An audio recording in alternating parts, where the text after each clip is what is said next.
पूर्ण परमात्मा पाप कर्म दंड को भी काट सकता है। अभी तक जिस भी संत व महापुरुष से मिले, उन्होंने यही बताया कि पाप कर्म फल भोगने से ही समाप्त होगा। वो प्रभु कौन है जो पाप कर्म को काट देता है, वो काल के बंधन से छुड़वा देता है। उसका क्या नाम है, पूजा की विधि क्या है? कृपया अवश्य सुनिए जगत गुरु तत्वदर्शी संत रामपाल जी महाराज के अमृत वचन।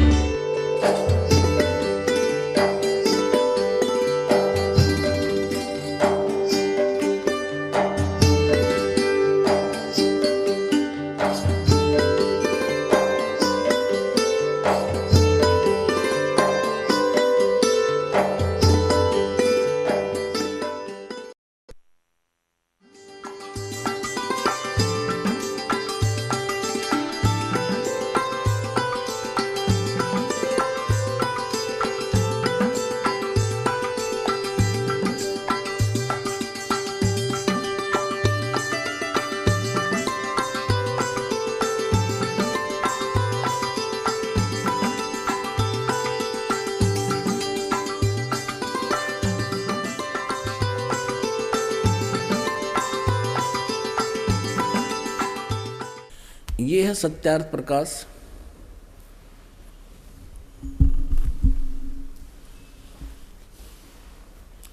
और ये है महर्षि दयानंद। अब देखो, इनके इस चित्र को देख कर आदमी कटका मर जाए इसके ऊपर है। अब बड़ा विद्वान था, ओहो बड़ी साधना करता होगा। और अब इसके ज्ञान को दिखाएंगे आपको। ये कहाँ से छपा है? ये है सत्यार्थ प्रकाश है।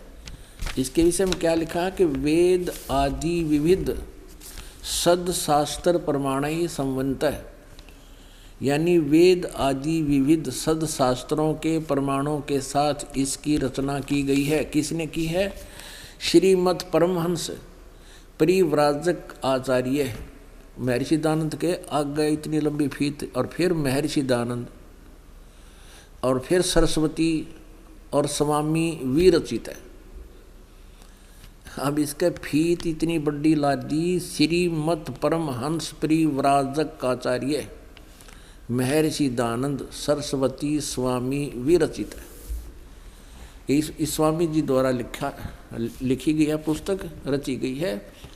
और प्रकाशक हैं वैदिक यति मंडल, दयानंद मठ, दीनानगर, पंजाब से। और ये छपी कहाँ से है?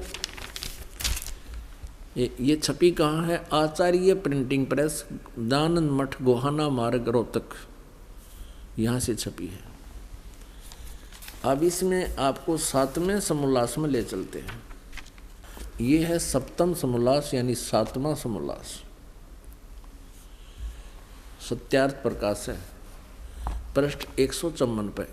इस प्रकाशन के 154 पृष्ठ पर किसी ने प्रश्न किया कि प्रश्न ईश्वर साकार है व निराकार? उत्तर स्वामी दयानंद जी का के निराकार है। और 155 पृष्ठ पर स्वयं ही ये स्वीकार कर रहे हैं, साकार भी बता रहे हैं इसको। किसी ने प्रश्न किया स्वामी दयानंद जी से, परमेश्वर की स्तुति, प्रार्थना और उपासना करनी चाहिए व नहीं? स्वामी दयानंद जी कहते हैं करनी चाहिए। तो प्रश्नकर्ता कहता, क्या स्तुति आदि करने से ईश्वर अपना नियम छोड़ स्तुति प्रार्थना करने वाले का पाप छुड़वा देगा? यानी कोई साधना भक्ति करेगा भगवान कि क्या उसका पाप नाश कर देगा? स्वामी जी कहते कि नहीं, साधना उपासना से पाप नाश नहीं होता। अब प्रश्नकर्ता कहता कि फिर स्तुति प्रार्थना करने की आवश्यकता क्या है, जो भगवान पाप पर नाश नहीं कर सकता?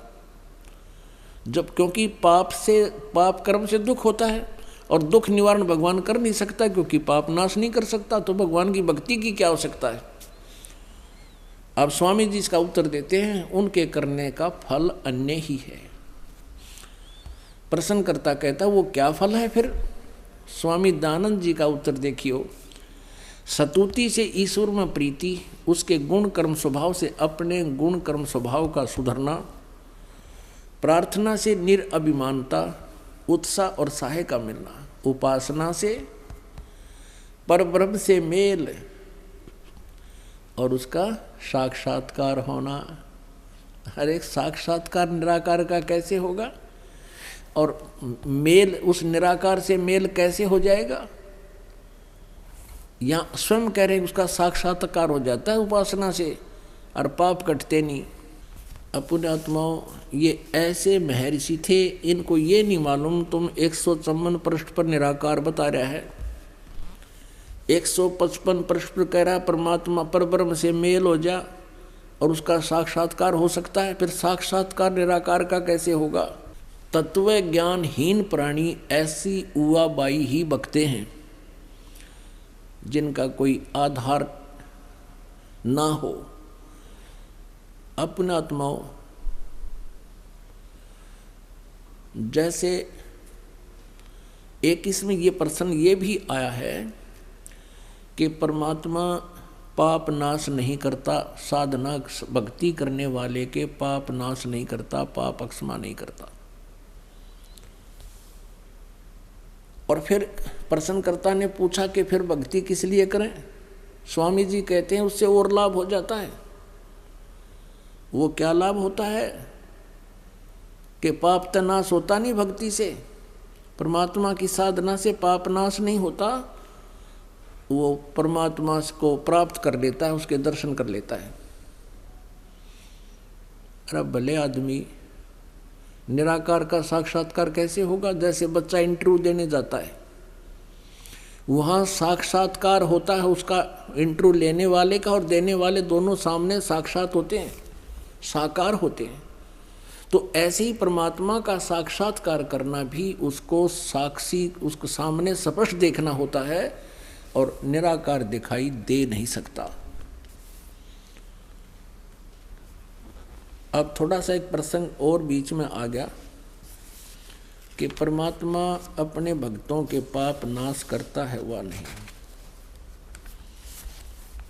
ये कंसेप्ट क्लियर करके फिर निराकार साकार की स्थिति स्पष्ट करेंगे। देखिएगा,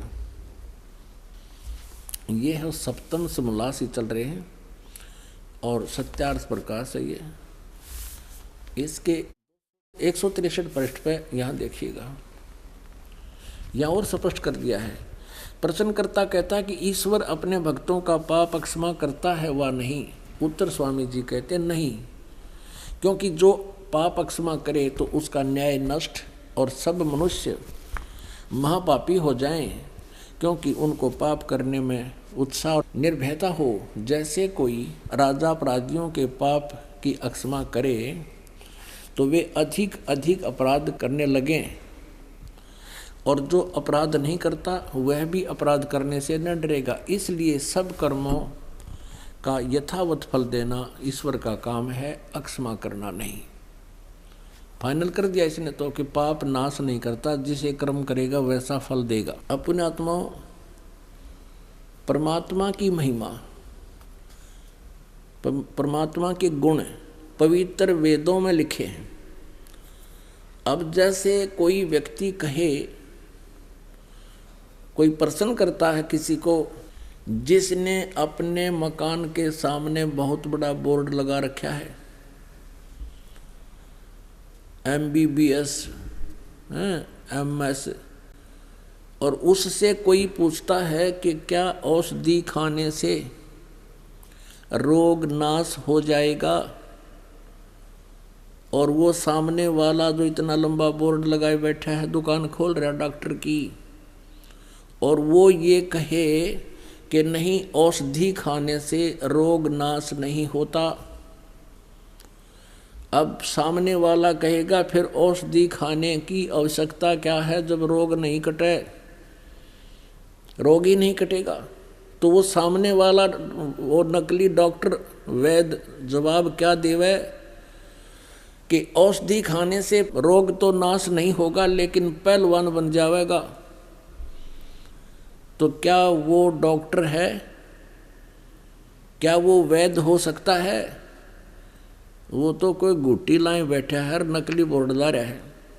जो ये शब्द कहेगा कि औषधि खाने से रोग नहीं कटे और फिर वो औषधि खानी चाहिए किस लिए? क्या लाभ है? कि पहलवान बन जाएगा, रोग कटे नहीं, मृत्यु हो जाए, पहलवान तो बन लिया फिर। तो ऐसे यदि दूसरा उदाहरण आपको देते हैं कि जैसे किसी ने बोर्ड लगा रखा है थोक साबुन विक्रेता, और साबुन की पूरी दुकान भर रखी है उसके साबुन के टुकड़ों की, और उससे कोई पूछता है क्या साबुन कपड़े का मैल नाश कर देगा? तो वो सामने वाला दुकानदार ये कहे कि नहीं, साबुन लगाना तो चाहिए पर वो कपड़े का मैल नाश नहीं करेगा। फिर सामने वाला स्वाभाविक बात है कहेगा, प्रश्न करेगा, फिर साबुन प्रयोग करने का लाभ क्या? जब साबुन कपड़े का मैल नाश नहीं कर सकता तो क्या यूज है उसकी लगाने की, क्या लाभ है? और वो नकली फिर उत्तर दे कि कपड़े को मजबूत बना देगा। साबुन कपड़े का पाप मैल नाश तो नहीं कर सकता लेकिन मजबूत बना देगा। क्या वो व्यक्ति साबुन से परिचित है? इससे सीधा उसने लकड़ी के गुटके दे रखे सारे और मूर्ख बना रहा दुनिया ने कपड़े में, उसमें कागज में लपेट के। तो ये सिद्धांत था इस महर्षि दानंद सरस्वती का, जो आर्य समाज का प्रवर्तक कहलाता है। इसको कह भी पता नहीं था वेदों का और भगवान का। अब यजुर्वेद में वो स्वयं अनुवाद कर रहा है अपने कर कमल से, और यजुर्वेद में, क्योंकि वेद जो है परमात्मा का विधान है, परमात्मा के गुण है उसके अंदर, वो ऐसा ऐसा करता है।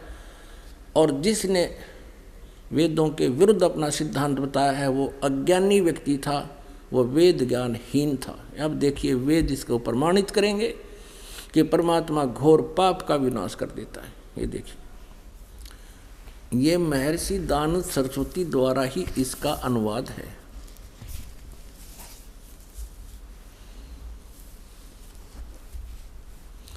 प्रकाशक हैं सर्वदेशिक आर्य प्रतिनिधि सभा 2/5 महर्षि दानंद भवन, रामलीला मैदान, नई दिल्ली से। यजुर्वेद आर्य भाषा भाष्य संपूर्ण 40 अध्याय महर्षि दानंद सरस्वती कृत यानी दानंद जी के द्वारा इनका अनुवाद है। मुद्रक हैं Prince Offset Printers 1510 Pataudi house Daryaganj, नई दिल्ली से। अब देखिएगा, यजुर्वेद के 8वें अध्याय का 13वां मंत्र स्पष्ट करेगा। ये 8वां अध्याय और 241 पृष्ठ पे 8वें अध्याय का 13वां श्लोक। इसमें क्या लिखा है कि देव कर्तस्य एनस्य अवजनमसि, मनुष्य कर्तस्य एनस्य अवजनमसि, पितृ कर्तस्य एनस्य अवजनमसि, आत्म कर्तस्य एनस्य अवजनमसि, अनस्य अनस्य घोर, एनस्य एनस्य माने अपराध के अपराध यानी घोर पाप के भी अवजनम। अब आपको इसका यहाँ दिखाते हैं 242 पृष्ठ पर इन्हीं का अनुवाद किया हुआ। ये 242 पृष्ठ पे, हे सबके उपकार करने वाले मित्र आप। अब यहाँ इसने मित्र शब्द प्रयोग कर लिया, यहाँ परमेश्वर ना लिखा, क्योंकि इसको पता था वेदों को पढ़ने वाला मुझ पर पूरा विश्वास करेगा, और मैंने यहाँ लिख दिया मित्र, तो वो ये समझेगा कि मित्र के बारे में लिखा है, भगवान के बारे में नहीं, इसलिए इसको पढ़ा के आगे चल पड़ेगा। आप दान देने वाले के अपराध के, अवजनम एनस्य माने अपराध के, अवजनम माने विनाश करने वाले, असी माने हो, मनुष्य कर्तस्य साधारण मनुष्यों के किए हुए, एनस्य माने अपराध के, अवजनम माने विनाश करने वाले हो। पितृ कर्तस्य पिता के किए हुए, एनस्य माने अपराध, ये अपराध ही लिखना चाहिए था, विरोधासन लिखा है। अच्छी प्रकार हरने वाले हो, नाश करने वाले हो। अपने किए हुए, एनस्य माने पाप के, एनस्य कहो, एनस्य का अर्थ पाप कहो, एनस्य माने अपराध कहो, एनस्य माने अपराध या पाप एक ही अर्थ होता है। एनस्य माने पाप के दूर करने वाले, अवजनम माने नाश करने वाले, अवजनम विनाश करने वाले हो, अवजनम माने विनाश करने वाले हो। ऐनस से ऐनस है, अधर्म के अधर्म यानी घोर पाप के भी अवैजन माने नाश करने वाले हो।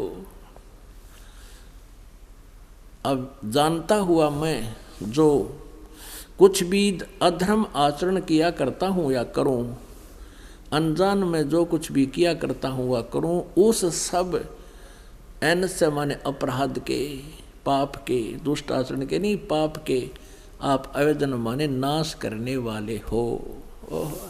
अब यहाँ मित्र शब्द लिख दिया इसने, यहाँ परमात्मा ने लिखा जीव को मूर्ख बनाने के लिए। अब देखो इन्हीं के शब्दों में, अब इसी महर्षि दानंद जी ने सत्यार्थ प्रकाश के प्रथम समोल्लास में भगवान के नामों की महिमा की व्याख्या की है, विवरण दिया है। उसी में आपको दिखाते हैं मित्र माने परमात्मा होता है। ये देखिए इन्हीं के शब्दों में, यह प्रथम समोल्लास है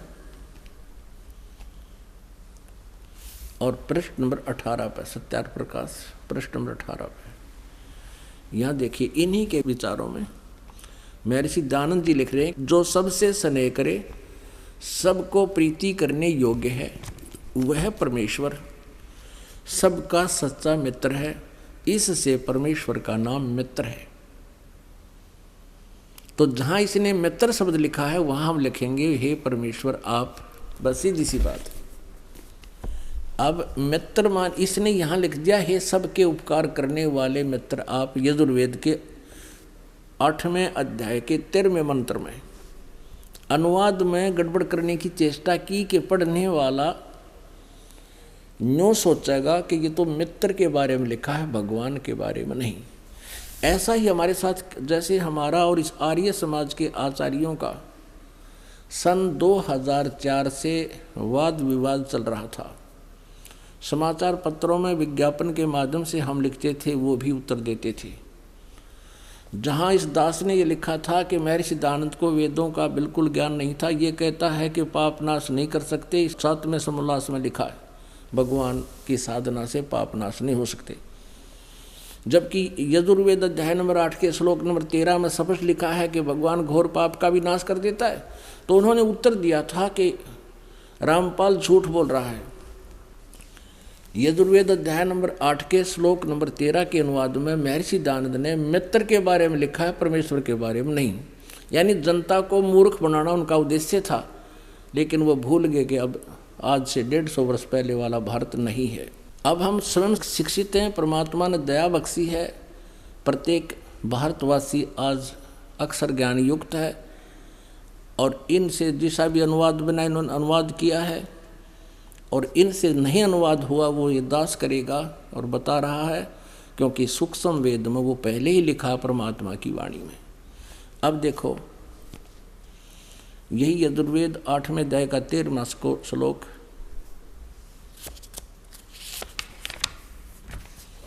अष्टमो अध्याय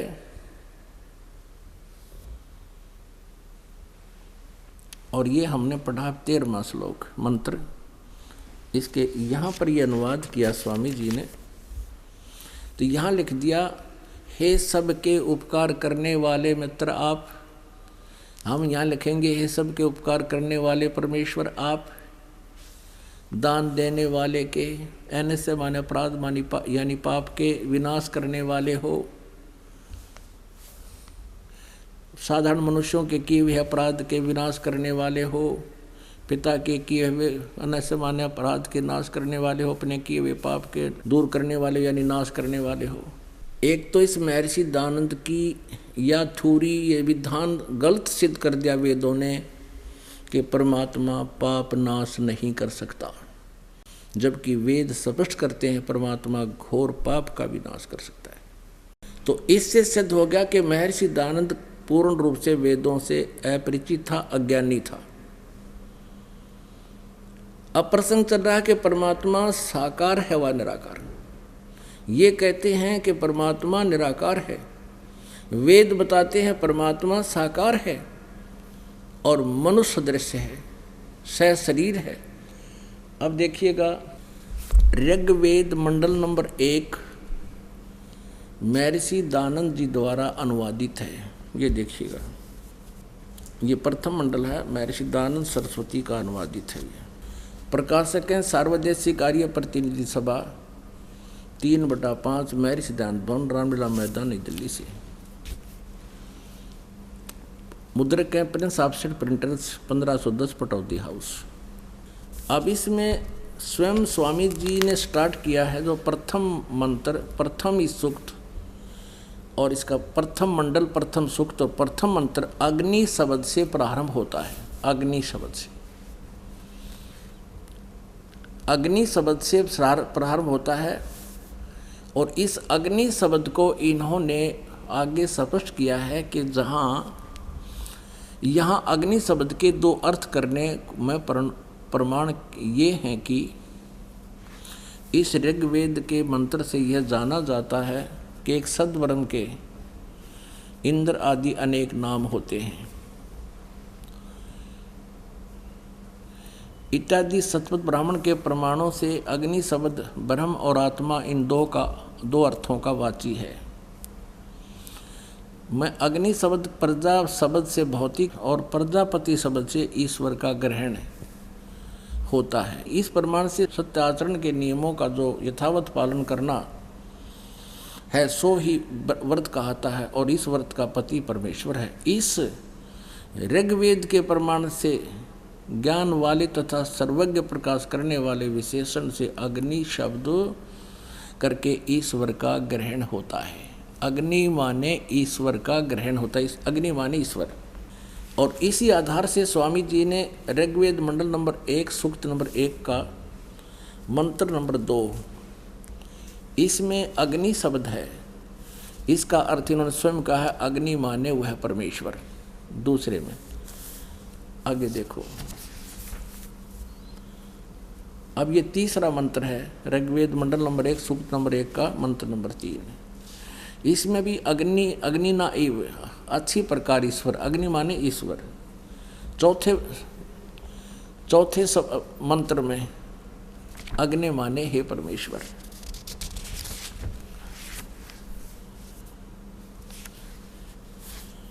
और 5वें में अग्नि शब्द नहीं है, छठे में देखिएगा, छठे में अग्नि माने हे परमेश्वर। और फिर 7वें में ऋग्वेद मंडल नंबर 1 सूक्त नंबर 1 मंत्र नंबर 7 में अग्नि माने हे उपासना के करने योग्य परमेश्वर। अब 8वां अग्नि शब्द नहीं है, 9 में अग्नि माने ज्ञान स्वरूप परमेश्वर। अब पुण्यात्माओं, अब स्वामी दानंद जी खुद अग्नि माने अग्नि या अग्नि का अर्थ कर रहे हैं कि अग्नि माने वेदों में जहाँ भी ये है वो परमेश्वर का ग्रहण होता है। और सत्यार्थ प्रकाश में भी भगवान के नाम को प्रमाणित करने के लिए इन्होंने अग्नि माने परमेश्वर ही शब्द का किया है। अब फिर दानंद जी के सत्यार्थ प्रकाश में भी देखते हैं अग्नि माने ये क्या बताना चाहते हैं। देखिएगा, ये सत्यार्थ प्रकाश है और ये कहाँ से छपा है ये आपको बताया था, वैदिक यति मंडल, ये इसका प्रकाशक है मुद्रक आचार्य प्रिंटिंग प्रेस, दानंद मठ गोहाना मार्ग, रोहतक से। इसके पृष्ठ नंबर 16 पर देखिएगा, सत्यार्थ प्रकाश। ओम और अग्नि आदि नामों के मुख्य अर्थ से परमेश्वर का ग्रहण होता है। ओम और अग्नि आदि नामों का अर्थ, मुख्य अर्थ से परमेश्वर का ग्रहण होता है। यानी अग्नि माने जहाँ भी हो परमेश्वर समझना चाहिए मुख्य तौर पर। अब 17 पे है, पृष्ठ नंबर 17 पे प्रथम समोल्लास में, जो ज्ञान स्वरूप सर्वज्ञ जानने, प्राप्ति होने और पूजा करने योग्य है, इससे परमेश्वर का नाम अग्नि है। वाह! इस महर्षि दानंद जी ने केवल 1.5 वेद का अनुवाद किया, उसके बाद इनकी मृत्यु होगी। उसके बाद शेष जो 2.5 वेद थे वो इन्हीं के द्वारा दी गई इंस्ट्रक्शन के आधार से, हिदायतों के आधार से अन्य आचार्यों ने अनुवाद किया है। देखिएगा, उनमें से एक सामवेद अनुवाद किया गया। ये यजुर्वेद और सामवेद इकट्ठा ही जल्द किया गया है। अनुवाद करता इसमें भिन्न भिन्न है। हम सामवेद का अनुवाद करता देखते हैं।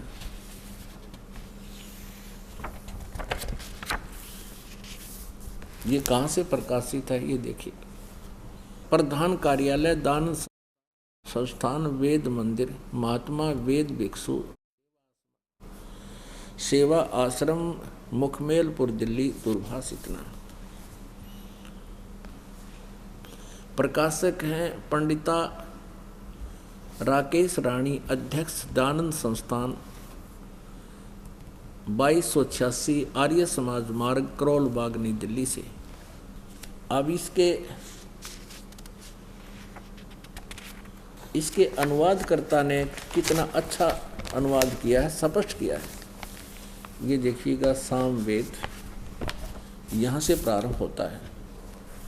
सामवेद भाषा भाष्यम ये प्रथमो अध्याय है। और इसके देखिए मंत्र,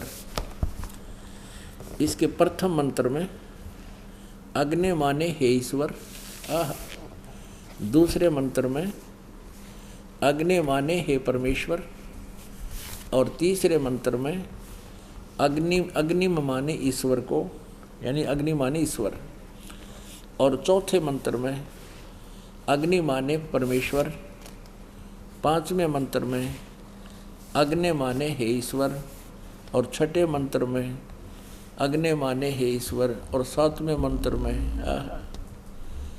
अग्नि माने हे परमेश्वर। जहाँ भी अग्नि शब्द है, और आठवें में अग्नि माने हे ईश्वर, और नौवें में अग्नि माने हे परमेश्वर, जहाँ भी 10वें में अग्नि माने हे परमेश्वर, जहाँ भी आप देखोगे अग्नि माने हे परमेश्वर, अग्नि माने हे परमेश्वर। ठीक है, अब हम आते हैं अपने काम की बात पे। अब ये तो कंसेप्ट क्लियर हो गया कि वेद में जहाँ भी अग्नि शब्द है वो मुख्य तौर पर परमेश्वर का ग्रहण होता है। अब महर्षि दानंद जी का अपना विधान, अपना अनुभव, अपनी सोच, वो अज्ञान सोच थी कि परमात्मा निराकार है, जिससे उसने वेदों का नाम लिख दिया कि मैंने वेदों को पढ़ा है और वेदों में कहीं भी परमात्मा साकार नहीं लिखा है। सत्यार प्रकाश की रचना करती कि मैंने वेदों के आधार से आसान करके वेदों को समझ कर इसकी रचना की है। सत्यार प्रकाश की, इसमें जो लिखा वो वेदों अनुसार है कि परमात्मा निराकार है। अब वेद क्या बताते हैं? परमात्मा सशरीर है। ये देखिएगा, वो मनुष्य दृश्य है। ये यजुर्वेद महर्षि दानंद सरस्वती द्वारा अनुवादित है। ये कहाँ से प्रकाशित है? प्रकाशक है सार्वदेशिक आर्य प्रतिनिधि सभा 2/5 महर्षि दानंद भवन रामलीला मैदान नई दिल्ली से। यजुर्वेद आर्य भाषा भाष्य यानी संपूर्ण 40 अध्याय से महर्षि दयानंद सरस्वती ने इसका अनुवाद किया है। महर्षि दयानंद इसका राइटर नहीं है वेदों का, केवल अनुवादक है। जैसे गीता जी का अनुवादक बहुत से हैं। मुद्रक हैं Prince Offset Printers 1510 Pataudi house त्रियागन नई दिल्ली से। अब देखिएगा 5वें अध्याय का प्रथम मंत्र, ये है 5वां अध्याय। इस पंचम अध्याय आरंभ है इसके प्रथम मंत्र में। ये प्रथम मंत्र में लिखा है अग्ने तनुरसी विष्णुवे तवा सोमस्य तनुरसी। 2 बार लिखा है तनु माने शरीर। अब इन्होंने अनुवाद यहाँ गलत कर दिया। अपनी अज्ञान अनुभव को ऊपर रखने के लिए वेदों के अर्थों का भी अनर्थ कर दिया। क्या अनर्थ किया स्वामी जी ने? हे मनुष्यो, तुम लोग जैसे मैं जो हवि, अग्नि माने बिजली प्रसिद्ध रूप, अग्नि के शरीर के समान है। बताए ये कोई अर्थ है इसका? सारी उम्र पढ़ लियो, इसका भावार्थ भी समझ में आ जाए। कहना के चाव है यहाँ पर, क्योंकि इसने परमात्मा को निराकार सिद्ध कर रखा था अपनी अज्ञान सोच से। अब वेद बता रहे हैं अग्नि तनुरसी विष्णुवे त्वा सोमस्य तनुरसी। तनु माने शरीर, अग्नि माने परमेश्वर। हे परमेश्वर आपका शरीर है, असी माने है, तनु माने शरीर। ये स्पष्ट खोज लिख रहा है, तनु माने शरीर, असी माने है, अग्नि माने हम लिख देंगे परमेश्वर, जिसका वास्तविक अर्थ बनता है अग्नि तनुरसी। परमेश्वर से शरीर है। और यहाँ देखो विष्णुवे तवा, विष्णुवे तवा सोमस्य तनुरसी। विष्णुवे माने सबका धारण पोषण करने के लिए। गीता जी अध्याय नंबर 15 के श्लोक नंबर 17 में लिखा कि उत्तम पुरुषत्व अन्य परमात्मा इति उदाहरते, यह लोग तरमावी से विभर्ती अव ईश्वर है। वो सबका धारण पोषण करने वाला जो परम अक्षर ब्रह्म परमात्मा है वो परमेश्वर, वो सबका धारण पोषण करने के लिए भी उस पर सोमस्य माने अमर पुरुष का, तनु माने शरीर, असी माने है, तवा माने उस, विष्णुवे माने सबके धारण पोषण करने के लिए, तवा माने उस, सोमस्य माने अमर पुरुष का, तनु माने शरीर, असी माने है, उस अमर पुरुष का शरीर है। अपनात्मा जहाँ भी ये जो महर्षि कहलाते थे, ये नकली डुप्लीकेट ही न ज्ञान था नहीं ऋषि इसका वेदों का, इन्होंने इन वेदों के अर्थों का अनर्थ कर दिया। इसका एक प्रमाण आपको और दिखाते हैं। प्रथम अध्याय का 15वां मंत्र, वह इसने के बैठा बैठा रखे अनुवाद में, इस दयानंद जी ने, देखिएगा।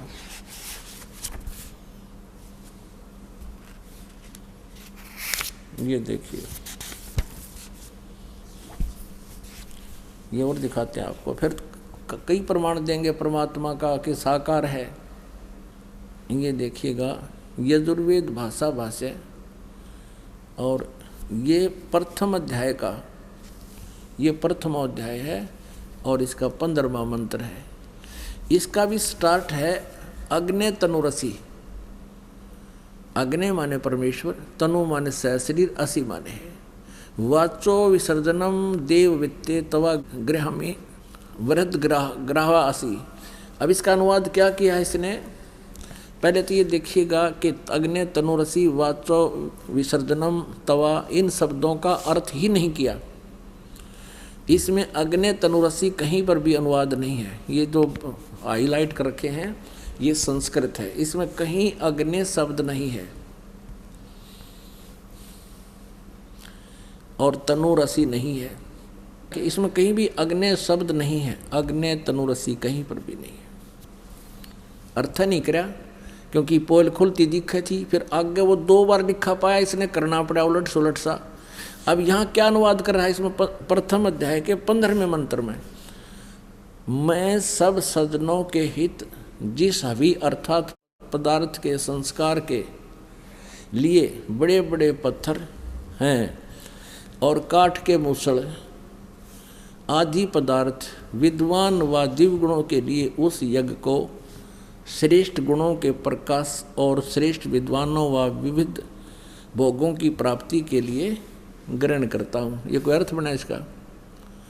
बड़े बड़े पत्थर और काठ के मूसल ग्रहण करता हूँ। भगवान शर्मा मारेगा पत्थरा का और काठ के मूसला का। इसका अर्थ कोई अन्य बनता है जो महर्षि दयानंद नहीं समझ सके, वो दास ने किया है। फिर पढ़ लो इसका क्या अर्थ बना। कोई बात हुई, बड़े बड़े पत्थर और काठ के मूसल जो मैं ग्रहण करता हूँ, भगवान कहे है। अब हम फिर आते हैं अध्याय नंबर 5 के श्लोक नंबर 1 पर। अब देखिएगा यजुर्वेद, ये 5वां अध्याय का हमने प्रथम मंत्र देखा, अग्नि तनुरसी विष्णुवे तवा सोमस्य तनुरसी। हम भी इसका अनुवाद आसानी से कर सकते हैं कि परमात्मा आपका शरीर है और सबका धारण पोषण करने के लिए भी आपका अन्य शरीर है, क्योंकि वो अतिथि रूप में, अतिथम असी, यानी वो अतिथि रूप में यहाँ आता है कुछ समय के लिए, उसके लिए उनका अन्य शरीर है। और आगे देखना, इस 5वें अध्याय का ये 6ठा मंत्र आपको दिखाते हैं इन्हीं के शब्दों में। आए है, कहते हैं चोर चुरावे तुम बड़ी वो गाड्डे पानी में, वो गाड्डे व ऊपर आव न सच्चाई छनी ना।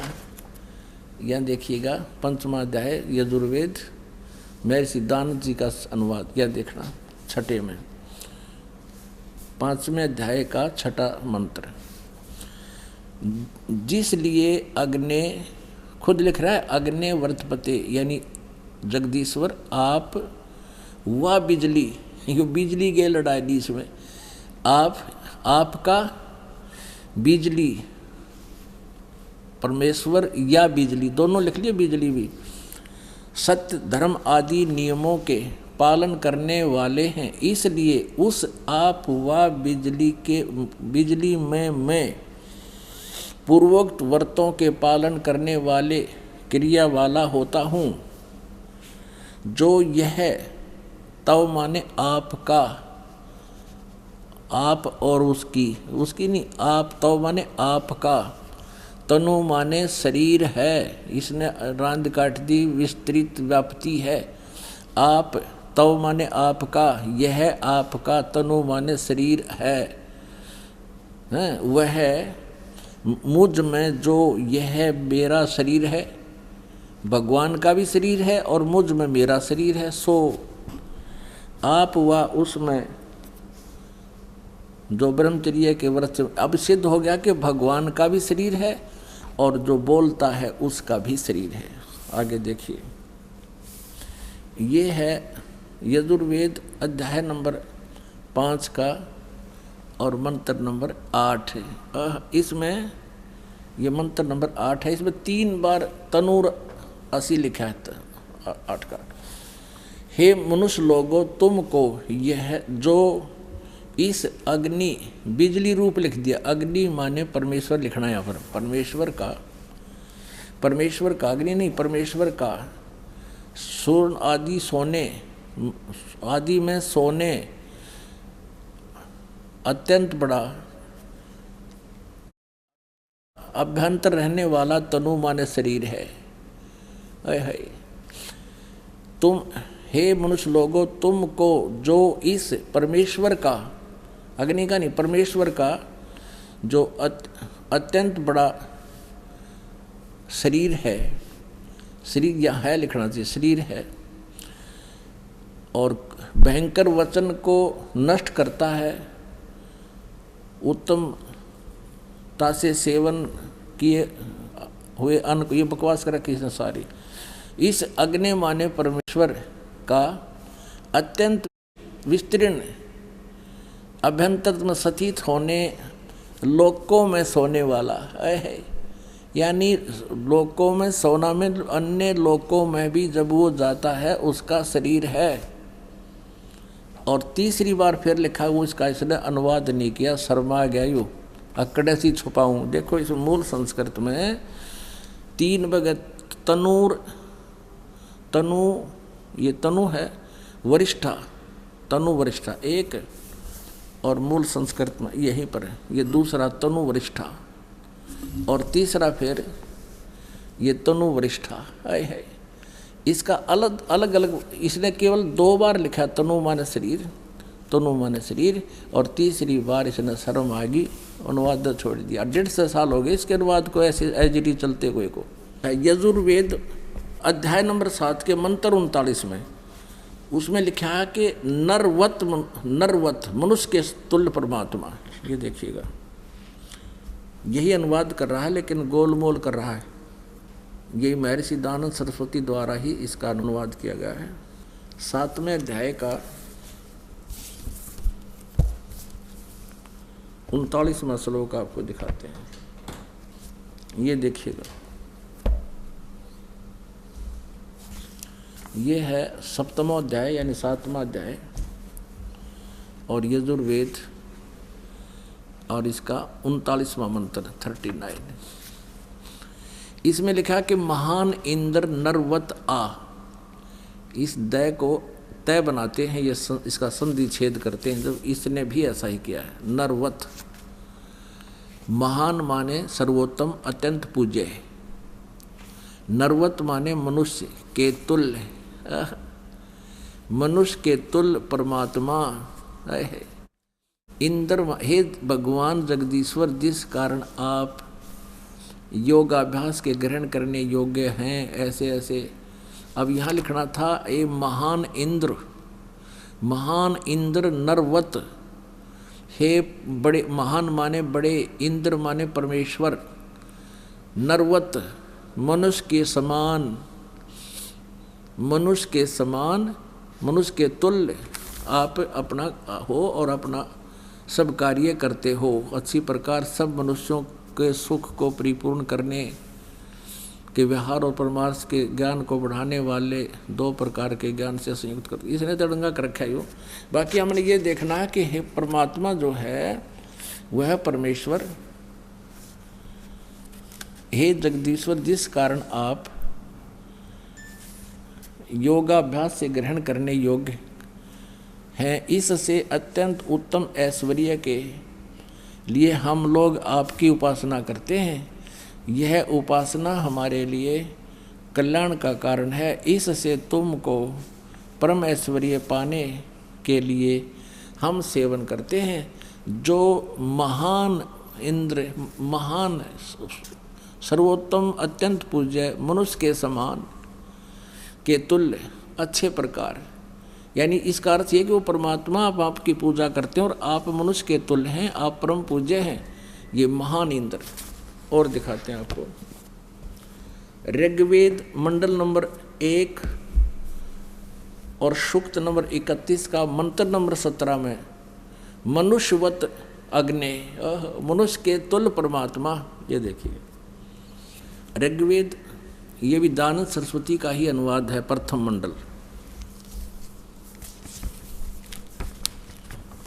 और ये कहाँ से प्रकाशित है? सर्वदेशी कार्य प्रतिनिधि सभा 3/5 महर्षि सिद्धांत भवन, रामलीला मैदान, नई दिल्ली से। ऋग्वेद मंडल नंबर 1 सूक्त नंबर 31। ये देखिएगा ऋग्वेद मंडल नंबर 1 सूक्त नंबर 31 का मंत्र नंबर ये 17 है। इसमें स्पष्ट है मनुष्यवत अग्नि, मनुष्यवत अग्नि, अंगीरसवत अंगीरा है। इसने क्या लिखा है? मनुष्यवत, मनुष्यों के जाने आने के समान मनुष्यवत, इसका अर्थ लिखा है इसने मनुष्यवत अग्नि। अग्नि माने परमेश्वर, हम स्पष्ट कर चुके हैं। मनुष्यवत माने मनुष्य के समान, मनुष्य के तुल्य परमेश्वर। आप सर्व अंग सहित हो और प्रत्येक युग में आते हो, पूर्व भी आते रहे हो। उस पूर्व की तरह एक बार आप फिर आइए, क्योंकि आप अपने, ये देखिए जैसे उत्तम पूर्वत माने पहले की तरह फिर से आइए। यह लिखना है हे पवित्र प्राणों के समान धारण करने वाले परमेश्वर, लिखना था, अध्यक्ष लिख दिया। हे पवित्र अंगीरह माने शरीर, शरीर धारण करने वाले, विद्याओं से सर्वत्र व्यापक, ये अग्नि माने परमेश्वर। अब पूर्ववत जैसे उत्तम पृष्ठा वाले, यहाँ देखो शरीर व्यापक प्राण वायु के सदृश राज्य क्रम बकवास के गढ़ किया इसने। अंगिरसवत माने शरीर, शरीर की तरह आप जैसे आम व्यक्ति होता उस तरह शरीर धारण करते हो और आप विद्वानों के अति चतुर मनुष्य को अच्छे प्रकार प्राप्त कीजिए। उस मनुष्य को विद्या आदि कर्म और प्राप्ति के लिए मनुष्यवत माने लिख दिया, मनुष्यों के आने जाने के समान, मनुष्य के समान लिखना था। और वो आप अपने जैसे पुरुष यज्ञ के साथ कर्मों को सिद्ध करते कराते हैं, जैसे उत्तम प्रतिष्ठा वाले विद्वान विद्या के देने वाले होते हैं। इसका वास्तविक अर्थ तो ये है, ऋग्वेद मंडल नंबर 1 और सूक्त नंबर 31 मंत्र 17 का स्पष्ट अर्थ ये बनता है, हे परमेश्वर आप मनुष्य के तुल्य हैं और आप पहले भी आते रहे हैं। उस पहले की तरह फिर उसी तरह उस सुंदर शरीर धारण किए हुए आप आइए। आप जो पहले यथार्थ ज्ञान देकर चले जाते हो, एक बार पुनः यहाँ आइए और हमें फिर से उस ज्ञान से परिचित कराइए। ये परमात्मा का विधान है। अब आपको दिखाते हैं ऋग्वेद मंडल नंबर 9 सूक्त नंबर 86 का और 26 और 27 ऋग्वेद मंडल नंबर 9 सूक्त 82 का 1, 2, 3। अब समय के अभाव के कारण इसको आपको बहुत शॉर्ट में समझाएंगे। ये देखिएगा, ऋग्वेद मंडल नंबर 9, प्रकाशक हैं सार्वदेशिक कार्य प्रतिनिधि सभा, महर्षि दानंद भवन, रामलीला मैदान, नई दिल्ली से। और ये छपा कहाँ से? यहाँ से है, प्रिंस ऑफसेट प्रिंटर्स, मंडल नंबर 9 सूक्त नंबर 86 का। ऋग्वेद मंडल नंबर 9 सूक्त नंबर 86 और मंत्र नंबर 26। यज्ञ करने वाले यजमानों के लिए परमात्मा सब रास्तों को सुगम करता हुआ उनके विघ्नों को, उनके संकटों को मर्दन करता है, नाश कर देता है, और उनको पवित्र करता हुआ और अपने रूप को सरल करता हुआ, साकार हुआ, अपने रूप को सरल करता हुआ हल्का तेज पुंज का रूप बनाकर आता है।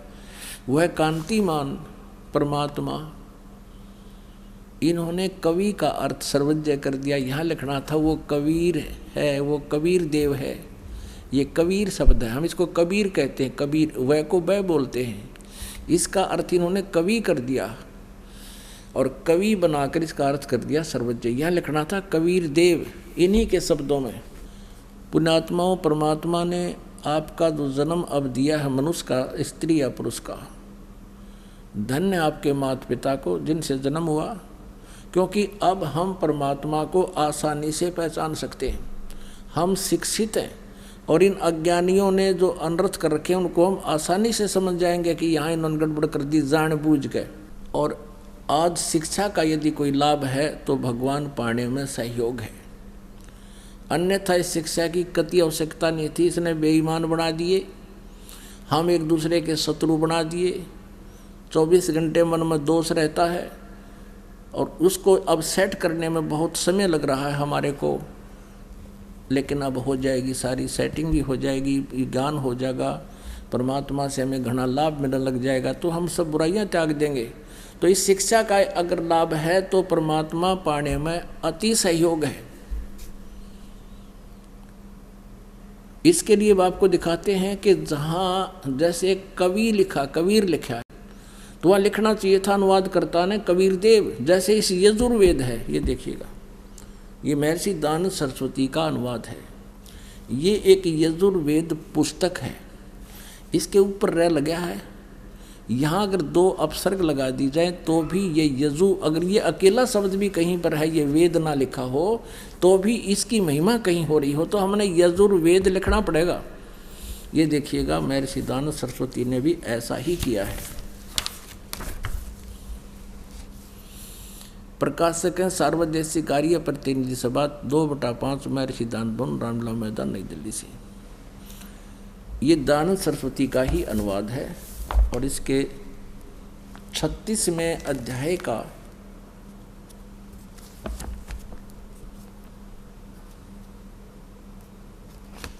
ये देखो,